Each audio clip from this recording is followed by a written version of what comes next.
Hi, my name is Megan Dibble, and I'm the alto section leader for the UUCB choir Luminescence.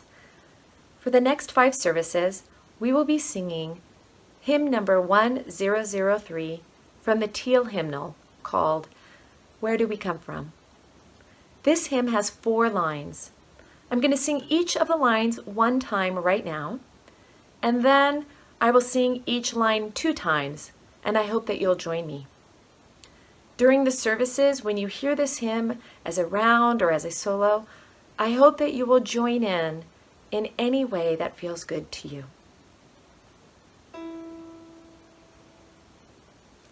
Where do we come from? What are we? Where are we going? The second line is, where do we come from? The third line is, mystery, mystery. Life is a riddle and a mystery. The fourth line is, where do we come from? Where are we going? Let's practice. Where do we come from? What are we? Where are we going? Where do we come from? What are we? Where are we going? Where do we come from?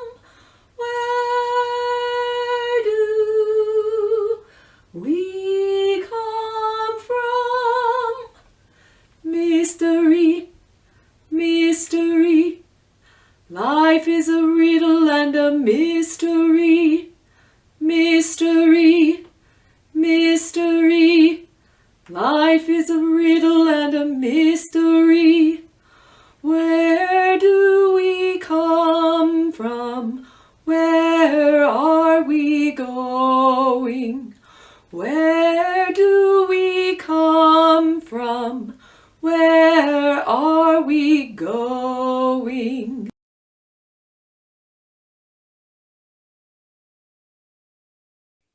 We gather. We gather, exploring layers upon layers of mysteries and wonders. Mysteries and wonders that stretch from beginnings to endings and back again. Questions about our universe and the reaches into which it stretches. We gather and seek meaning and strength. We gather and draw our souls together for this, our shared journey. Gathered here in the mystery of the hour, gathered here in one strong body, gathered here in the struggle and the power, Spirit draw near. Gathered here in the mystery of the hour, gathered here in one strong body, gathered here in the struggle and the power, Spirit draw near. Gathered here in the struggle and the power, Spirit draw near.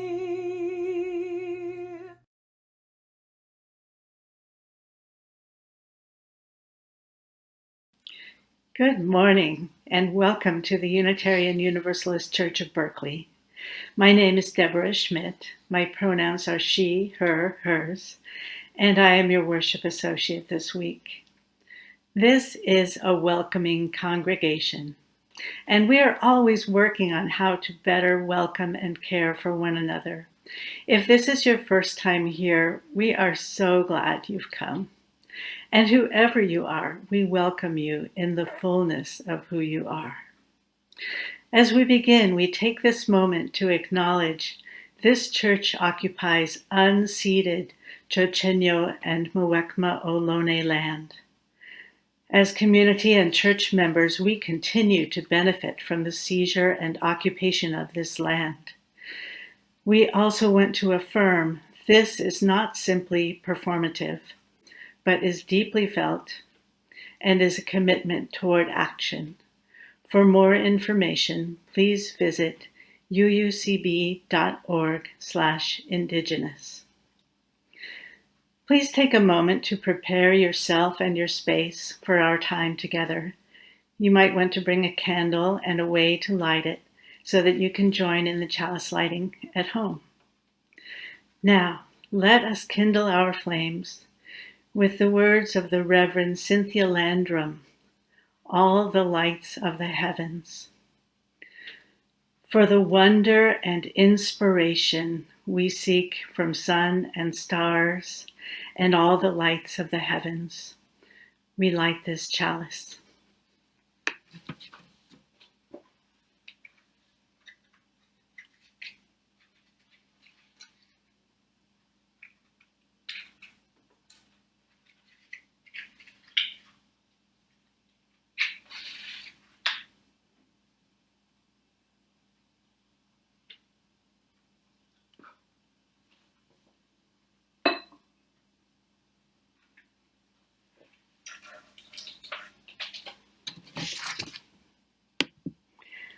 I now invite you to share in the comments where you are by writing, "I carry the flame" in whatever town or city you are joining us from.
Now, please join with me in saying our covenant. Love guides this church. The quest for truth and justice is its common purpose. To give thanks, listen deeply, speak with care, honor our differences, and seek and grant forgiveness. These things we covenant with one another.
Where do we come from? What are we? Where are we going? Good morning. And Rumi had some good questions, didn't he? I am the Reverend Catherine Boyle. My pronouns are she, hers, hers. And this is the time for all ages. So if you are young or young at heart or a major Rumi or outer space fan, get close and sit tight because we are launching into the stars today. I want to start off our time for all ages with a question. Please write your response in the comments. Do you ever look up at the night sky? If so, do you use your eyes, a pair of binoculars, or maybe you have a telescope? Since when humans decided to measure time, and probably long before that, humans have always looked above to the stars for answers about life's biggest questions. Where do we come from? What are we? Where are we going? And while our far distant ancestors only had their eyes to see and track the stars, we have something on our side, one of our 6 sources. What am I talking about? Oh yes, I'm talking about science. Science has given us the ability to see far beyond anything our ancestors could even imagine. And one way we can do that is through the Hubble telescope. For my friends who don't know, the Hubble telescope is a space telescope that was launched into low Earth orbit in 1990. It was not the first space telescope, but it is one of the largest and most well-known. It is the size of a small school bus, and it is always scanning the skies 24/7. And now this telescope, it travels about 5 miles per second. That's pretty speedy. Being above the atmosphere means it can see the sky more clearly than a telescope on the ground. The main mirror is 94.5 inches across. This helps Hubble take pictures of things so far away. Let's see some of those things that Hubble has seen. An asteroid caught in 2019. But what about beyond? What about, I don't know, the moon? Oh, it got close to the moon. That's a crater on the moon. It's named after the famous astronomer Tycho Brahe. But what about beyond the moon? What about into our solar system? Beyond, far, far beyond Earth, let's go to Jupiter and see the aurora.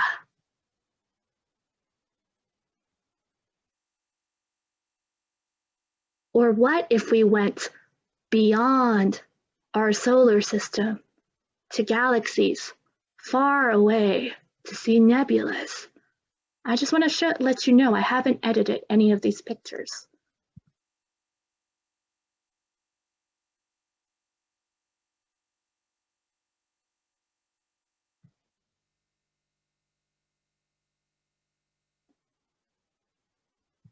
The Hubble took these pictures seeking answers, but as I look at these pictures, I don't see any answers, but only more questions, more wondering, more mystery. Where do we come from? What are we? Where are we going? Where do we come from? What are we? Where are we going? Mystery. Life is a riddle and a mystery. I invite all of my friends to join me today in RE at 12:15 as we explore this topic more deeply. We'll also find out what the Hubble saw on your birthday. We welcome wonder, questions, and saying, I don't know. That's part of the fun of this journey of life, embracing the mystery. Blessed be.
Where do we come from?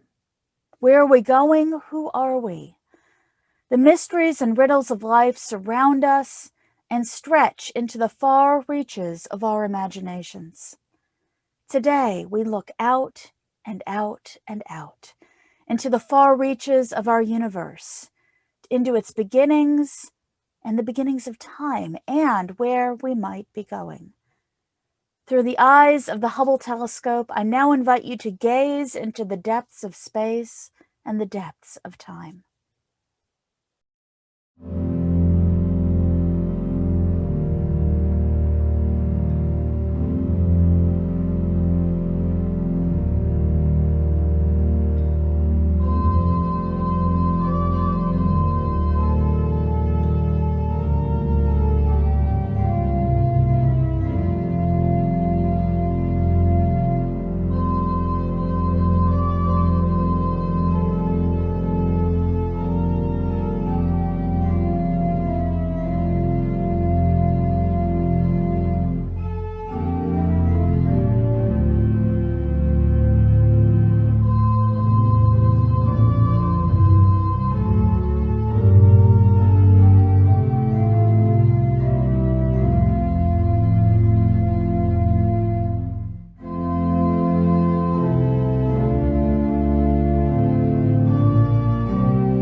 We now enter the time in our service that we make for our hearts and our spirits, for our cares and concerns for one another.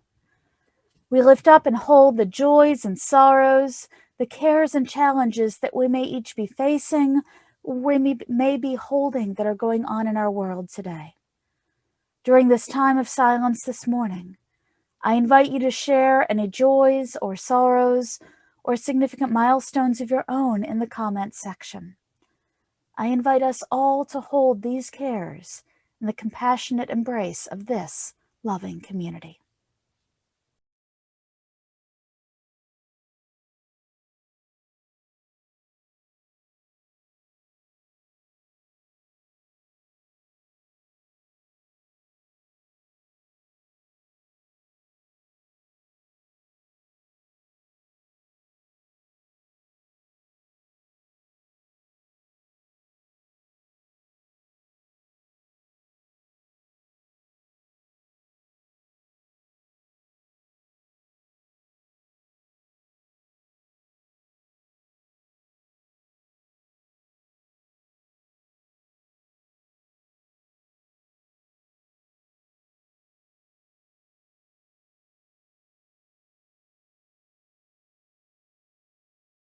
Where do we come from? What are we?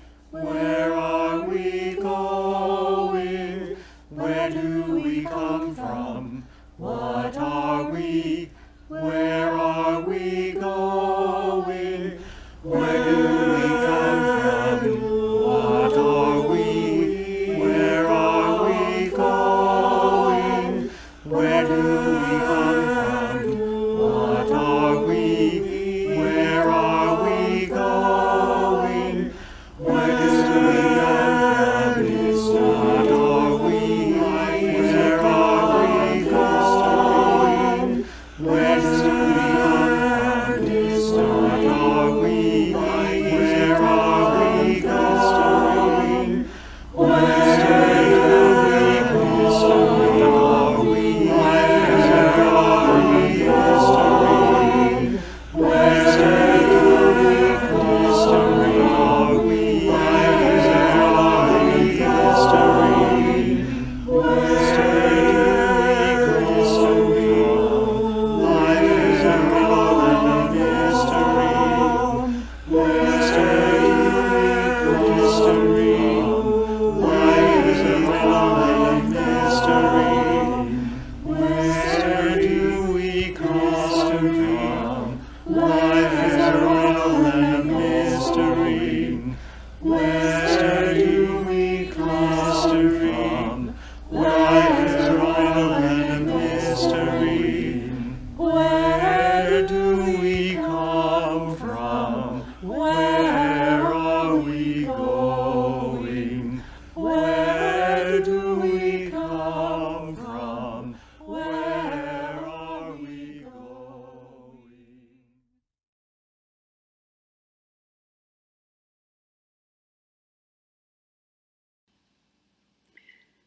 Our Unitarian Universalist faith draws from many sources, including humanist, Christian, and Jewish teachings, the words of prophetic people in many times and places, and wisdom from other traditions. Each Sunday we hear from many of them, but the first source of our liberal faith is our own personal experience of life. When I was a child, I was fascinated by creation mythology, especially by the intersectionality of myths from all over the world. This poem is a reflection on that phenomenon. Some quotes are from one of my favorite childhood books, Sophia Lyons Faw's Beginnings, and from the King James Bible. It's called Cosmologies. How is it that so many of our creation myths picture the world conceived in unformed chaos? And how can these images so resemble the dense, timeless singularity that scientists now believe preceded the expansion of the universe? We tell of darkness where all spirits slept, a scrambled world egg. The blackbird Nyx, enormous wings outstretched into boundless night. The yawning abyss of Ginnungagap, where all life emerged from ice, fire, and salt. Or the original vital force, the Qi, from which arose yin and yang. We tell of a wide, watery waste with only the Sun Father above, only ocean and sky in which nothing had been joined. For the Sumerians and Babylonians, nothing had been separated, and the spirits of fresh and salt water stirred silently in the deep. This narrative, learned by the Hebrew people from their neighbors in the Fertile Crescent, was to become the familiar Genesis. The earth was without form and void, and darkness was upon the face of the deep, and the Spirit of God moved upon the face of the waters. It is as if our very selves, the stuff of stars, the salty descendants of primal seas, encoded our origins in their DNA, and these, translated into many tongues, evolved into the stories we share around our fires, the stories we carry on our long migrations.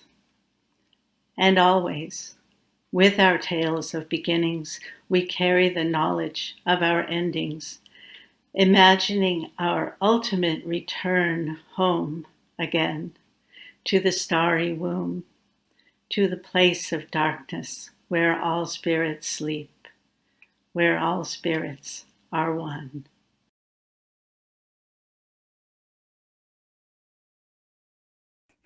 How things begin and how things end. This is the first Sunday of a 5-week series where we'll be exploring some of the gigantic, huge questions of life. Questions like, where do we come from and where are we going? And of course, one of the biggest ones that is oh so human to ask, why are we here? There's something deeply human about asking questions, from little mundane questions to huge cosmic ones.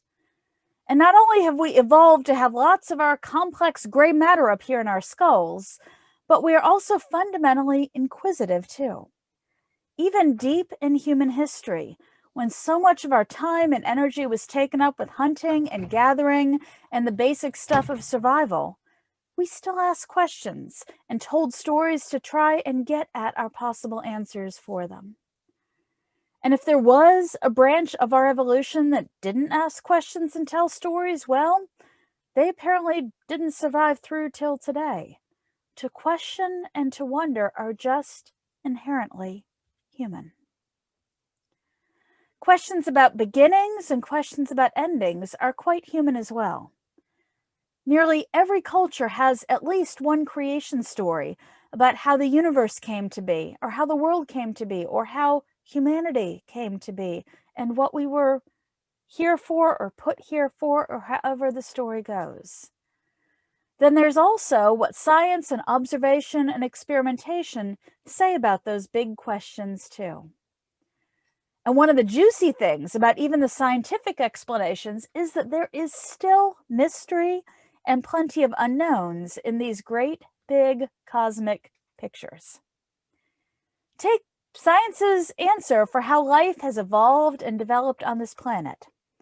Okay, yes, there's the mystery, or at least the debate, of who came up with the overall theory of evolution first, but that's not exactly the kind of mystery I'm talking about. There are still all sorts of theories for how life originally started or got here. I'm personally a fan of the astrosperm theory.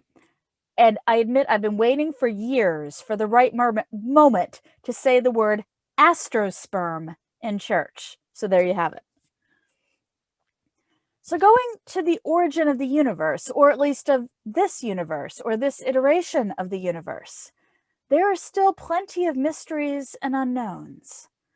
Now, at this point, astrophysicists and cosmologists are fairly certain of the sequence of events from a certain point in time after the moment of singularity, the bang as it is.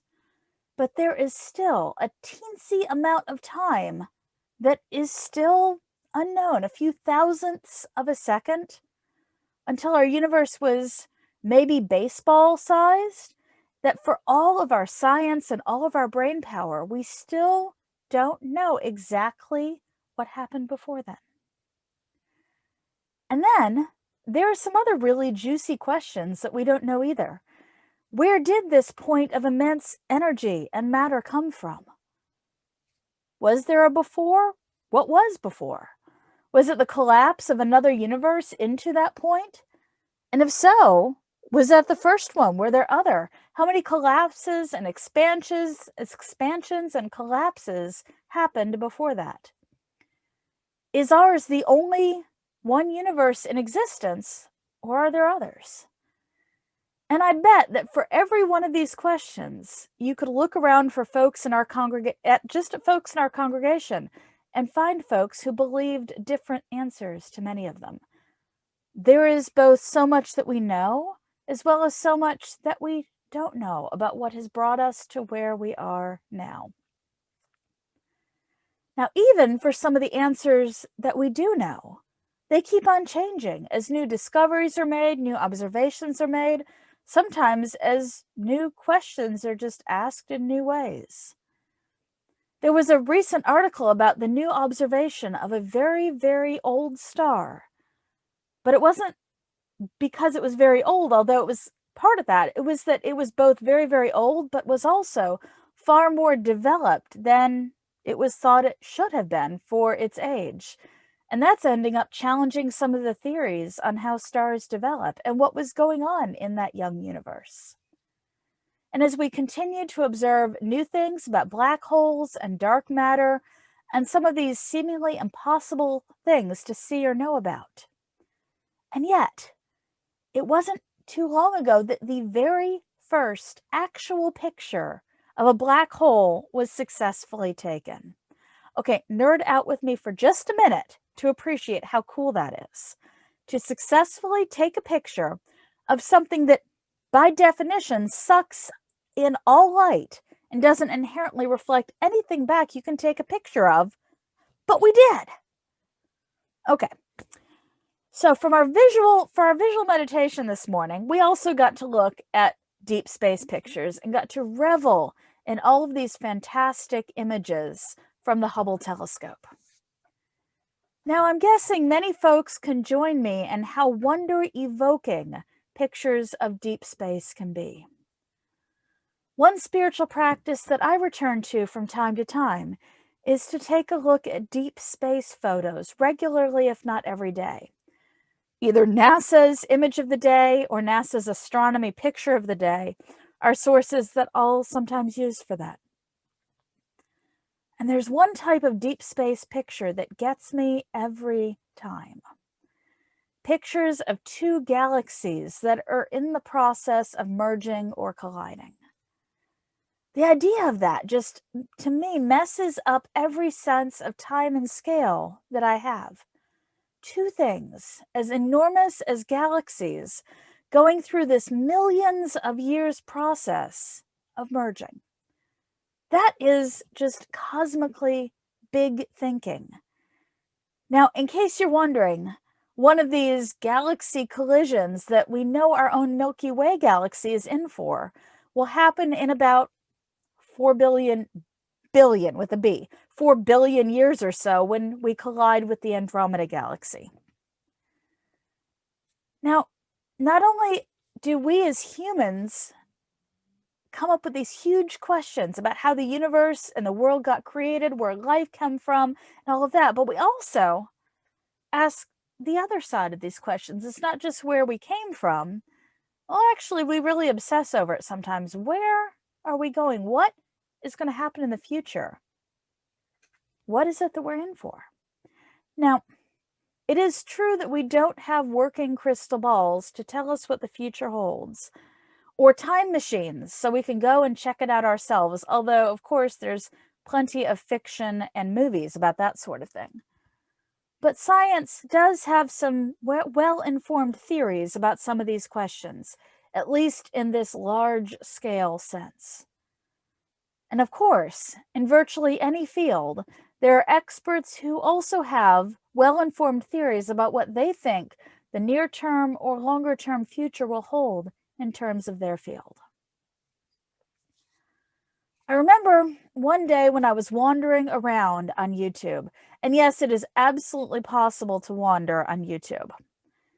And we can make plenty of jokes about wandering and wondering while we're at it. Let's just wandering around on YouTube. While wandering, I stumbled onto a video titled "The Future of the Universe." And of course, I couldn't help it. I clicked on it. It wasn't actually that high production of a video, just computer-generated images with phrases that popped up on screen every so often to say what was happening, and a time clock going forward from the present at an ever-increasing pace, far beyond numbers of years that even make sense anymore. 30 minutes of video that was just that. But I was so captivated that I don't remember even taking breaths while watching, because it was just so drew me in.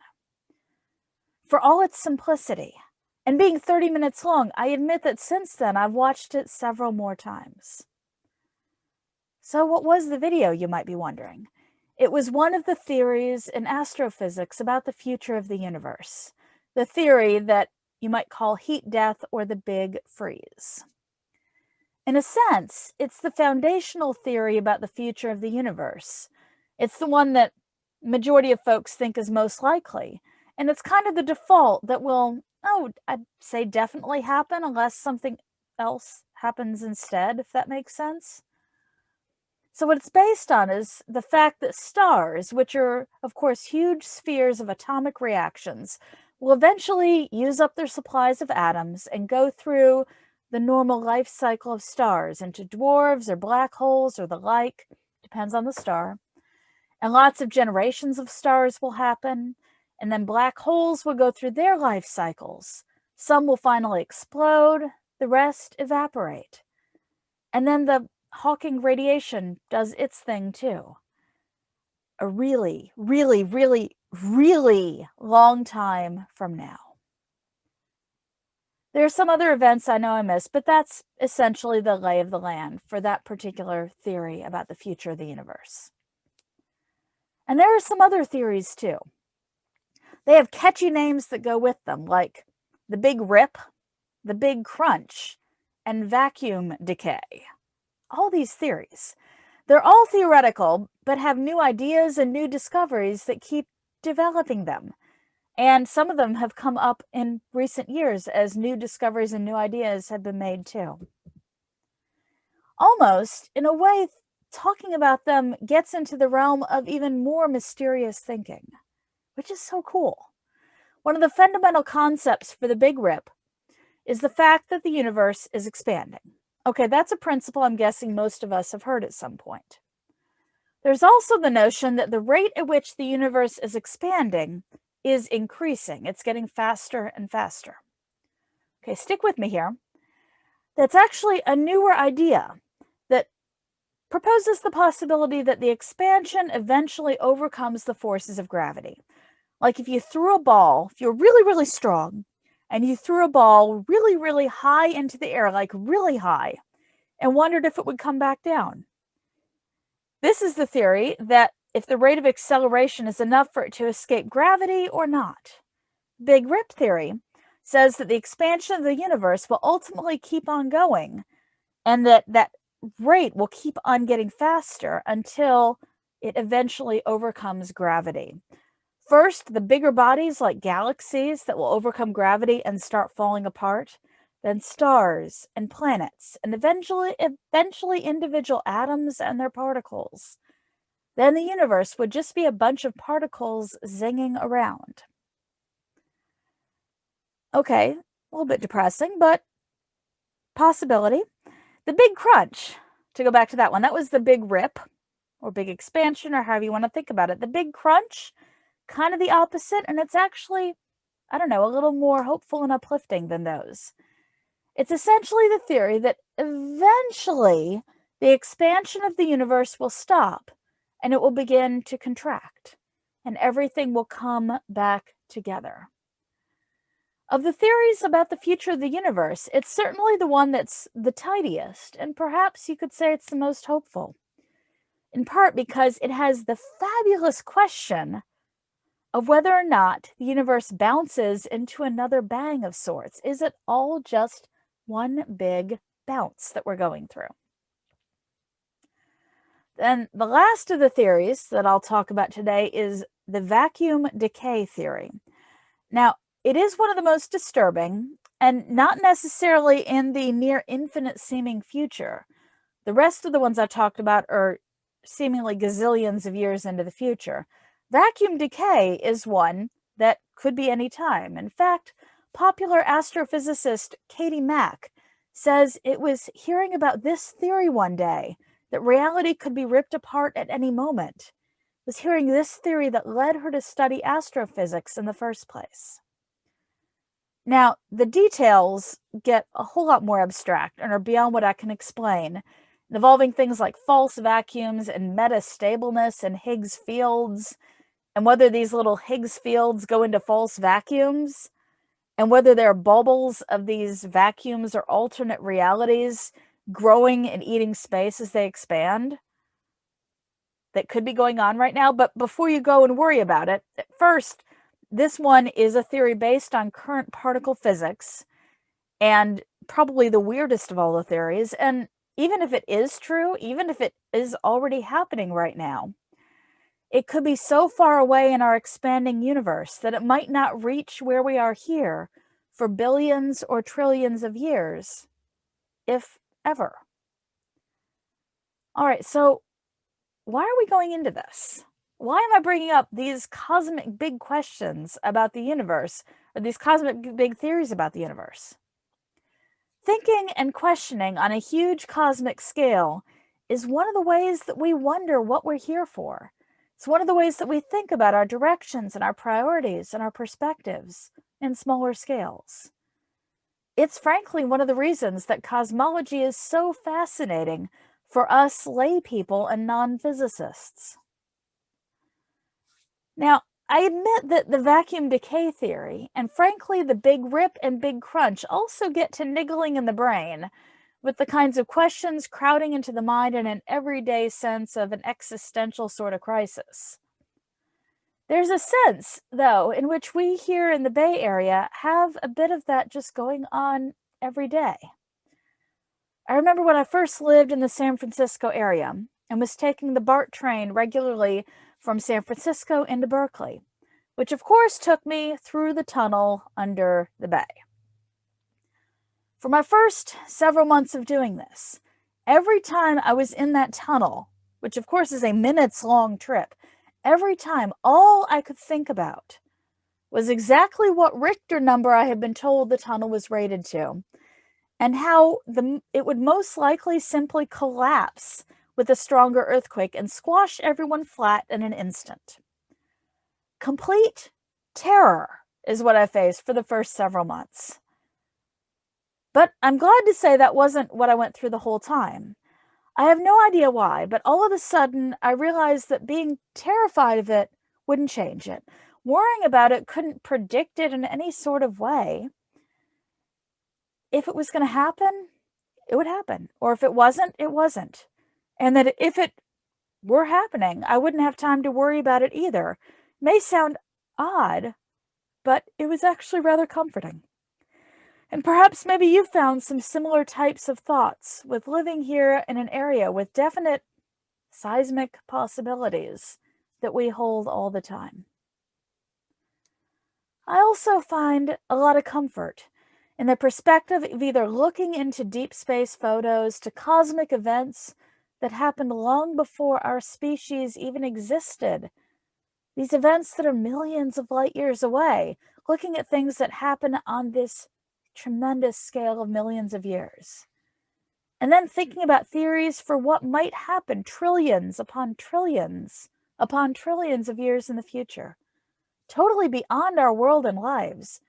But it is also an awesome thing that we can actually be able to see these things. And that we can actually be able to begin to understand them. And the riddles and the mysteries of life, looking large enough and looking long enough, there are some teasers of answers. Plenty of unknowns and mysteries too, but some theories and, even answers. Where do we come from? Where are we going? And as we ride our blue boat home, swinging through in the vacuum of space, what is it that we are going about wondering? May we wonder and may we wander together, relishing in the mysteries and the stories that we find and that we weave together. And now, the next part that we're going to go into, we're going to hear from the chairs of this year's stewardship team, Patrick Cullinane and Michael Armstrong. And I just want to give a huge shout out to both the entire stewardship team, but especially to Patrick and Michael for their leadership of this important work for UUCB. I deeply appreciate what they've done and the vision and the voices that they've brought to all of us as we have worked to bring the church what it needs as we go into the next year. So Michael and Patrick, thank you so much. And we look forward, now we get to hear from you.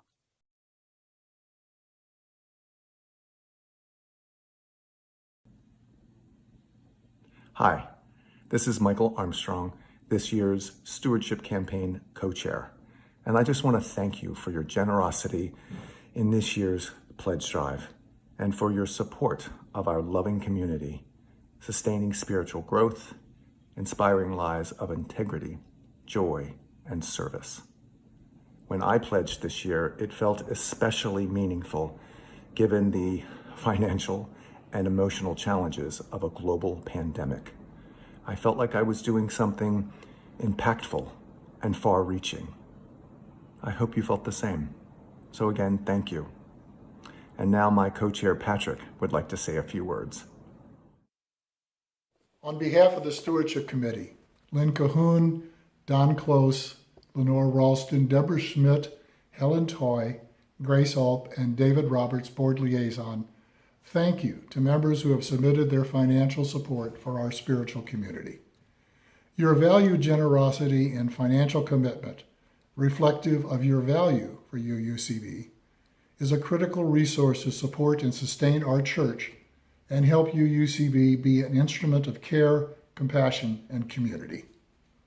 To date, 59 pledge units have committed over $240,000.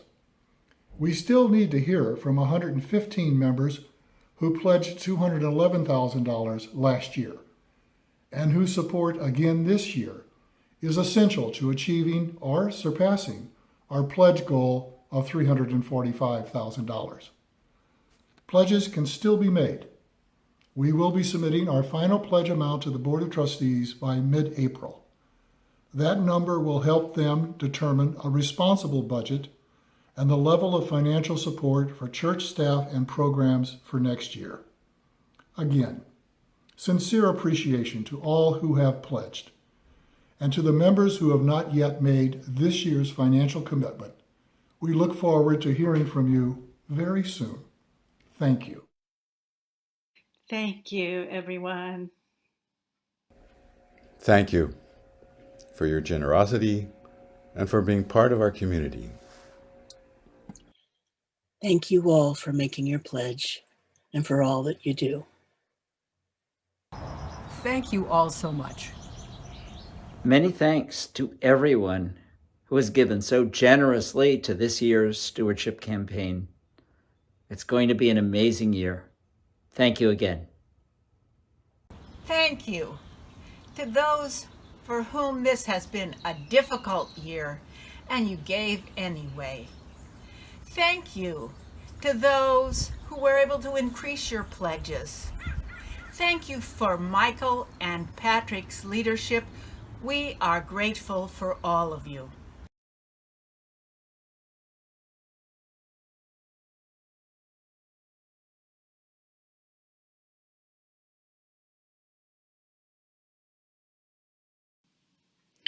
We take time now to remember that UUCB needs our gifts and support to realize our shared visions for loving community, spiritual growth, and social justice. We invite you to make an offering.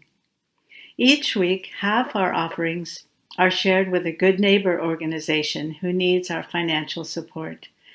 And we hope you will continue to practice generosity with them during these times. This month, our Good Neighbor is the Read Aloud Volunteer Program. Read Aloud Volunteer Program is a relationship-based program that fosters in children the joy and love of learning through reading and storytelling. This program was founded by a UUCB minister, and over the years, many of our congregants have found great fulfillment in participating. The program's goal is to build a structure of volunteers to support and improve reading outcomes for children in under-resourced communities in Richmond, California, and surrounding areas. Offerings of any value are received with gratitude. More details on how to give electronically will appear on your screen as our offertory begins. Thank you.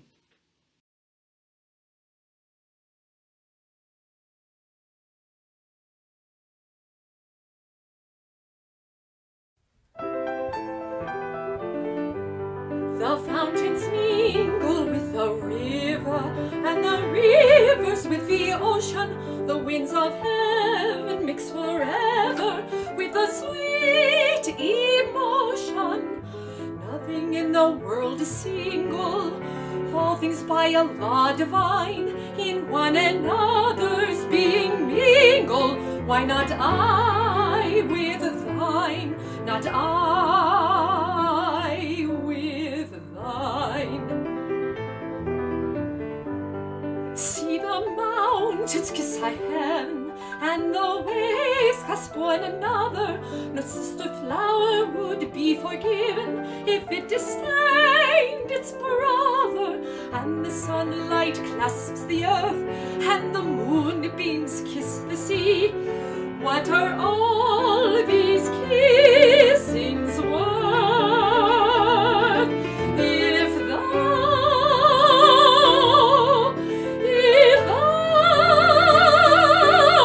kiss not me?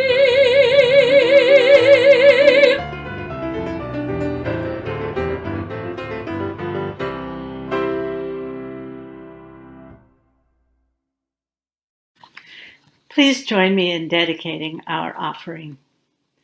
We dedicate our offering and ourselves to the mission of this congregation to create loving community, inspire spiritual growth, and encourage lives of integrity, joy, and service.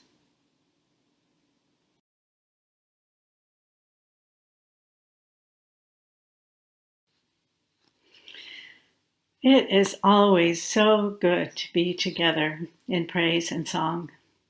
Before we shift to our virtual coffee hour on Zoom, I'd like to encourage you to stay informed about and involved in all that's going on in our congregation by exploring our website, uucb.org. Among other things, you will find there a link under News to the Week Ahead, our weekly email newsletter, which contains information about upcoming activities. As we prepare to leave the worship service, here are a couple of important announcements. First, a huge thank you to today's video broadcasters Larry Nagel and Katie Lipka, especially to Katie, who stepped in with such a willing and gracious spirit to fill in for Gregory Lemieux this week. Second, as you know, today is Celebration Sunday, the close of our pledge drive, and I wanted to share with you that I have seen myself firsthand how crucial our timely pledges are to our ability to create a realistic budget and fund our mission. Many thanks to those who have already pledged. If you are able to and have not yet done so, I encourage you to scroll down to the pledge button on our homepage and make that happen as soon as you can. In these difficult times, this is one impactful step we can all feel unreservedly right and good about.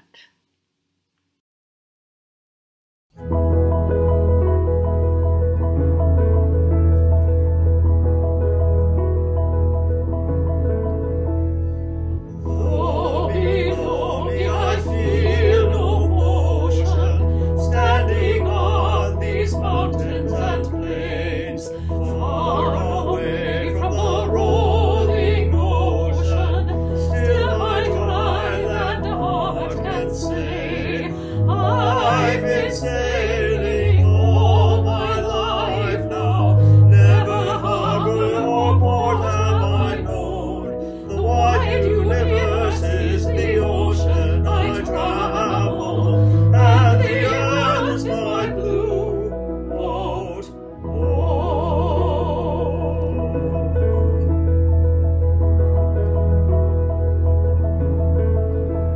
Sun my sail and moon my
wide universe is the ocean I travel, and the earth is my blue boat home.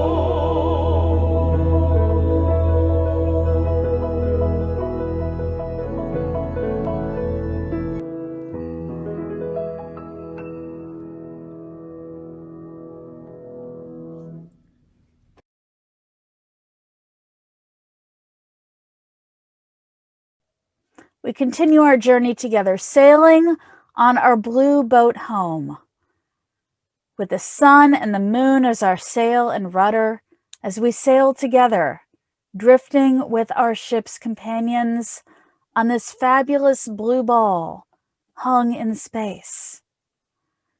This wide universe, we travel together, asking questions about the beginnings, where we came from, where we're going, wondering together, seeking meaning together, and depending on one another. And as we go about our journey, as we go about it together, remember, you're never all alone. Blessed be.